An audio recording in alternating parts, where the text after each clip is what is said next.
Ata ölüb, azyaşlı övladı və yeniyetmə qohumu isə ağır xəsarət alıb. Hadisə gecə saat 2 radələrində Şəki rayonu ərazisində baş verib. 44 yaşlı Şəki şəhər sakini Təvəkkül Şirəliyev magistral yolda idarəetməni itirib və maşın ağaca çırpılıb. Sürücü Şəki istiqamətdə hərəkətdə olarkən hansısa səbəbdən idarə etdiyi Mercedesdə idarəetməni itirib və avtomaşın yolun sağ hissəsindən sol hissəsinə doğru çıxıb. Və gördüyünüz bu ağaclara, bu maneələrə çırpılaraq məlum hadisə baş verir. Qəza zamanı sürücü Təvəkkül Şirəliyev, avtomobildə olan sərnişinlər, sürücünün 9 yaşlı oğlu və 15 yaşlı qohumu aldıqları müxtəlif dərəcəli bədən xəsarətləri ilə Şəki rayon mərkəzi xəstəxanasının reanimasiya şöbəsində yerləşdiriliblər.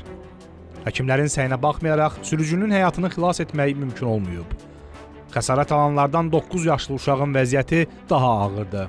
Diaqnozu müştərək travma, ağır açıq kəllə-beyin travması ilə müalicə alır. Bütün bunlara baxmayaraq xəstənin vəziyyəti çox ağır olaraq qiymətləndirilir.